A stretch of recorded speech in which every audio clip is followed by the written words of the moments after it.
அதனால நாங்க சவால் எல்லாரும் ஒரு பக்கம் நில்லுங்க. பாரதிய ஜனதா கட்சி நாங்கள் ஒரு பக்கம் நிற்கிறோம். எல்லாம் நில்லுங்கய்யா, எல்லாம் நில்லுங்க. ஆண்ட கட்சிகள், ஆண்டு கொண்டிருக்கக்கூடிய கட்சிகள், ஆள நினைக்கக்கூடிய கட்சிகள், புது கட்சிகள் எல்லாம் நில்லுங்க. பாரதிய ஜனதா கட்சி தனித்து நாங்கள் ஒரு பக்கம் நிக்கிறோம். தமிழக மக்கள் பக்கம் நிக்கிறோம். எங்களுக்கு 3 மொழி வேண்டும், 4 மொழியும் வேண்டும், 5 மொழியும் வேண்டும். ஆனா அரசு பள்ளியிலே படிக்கக்கூடிய 52 லட்சம் மாணவர்களுக்கு மட்டும் ஏன் 2 மொழி? 56 லட்சம் தனியார் பள்ளிக்கூட குழந்தைகளுக்கு, அதுல 30 லட்சம் பேர் சிபிஎஸ்இ, ஐசிஎஸ்இ, ஐபி, இவங்களுக்கெல்லாம் ஆல்ரெடி 3 மொழி படிக்கிறாங்க. என்னங்க திமுக காரர் நடத்தக்கூடிய பிரைவேட் ஸ்கூல்ல 3 மொழி, அதுவும் தமிழ்ல பேசினா ஃபைன் போடக்கூடிய ஸ்கூல் திமுக காரர் நடத்துறீங்க. இங்கிலீஷ்ல தான் பேசணும். அப்பதான் உங்களை பெரியாற்றலாம்.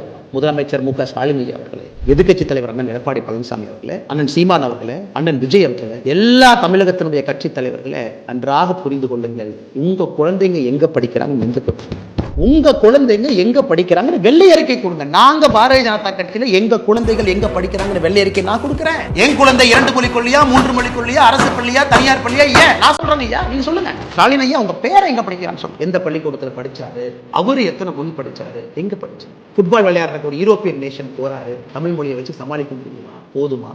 நம்ம ஊர்ல நம்முடைய மொழியை பொடிப்பிடித்து நிற்போம், உயிரை கொடுத்து நிற்போம், உறுதியாக நிற்போம். தமிழ் மொழிக்கு அழிவு கிடையாது, எப்பொழுதும் அழிவு வராது.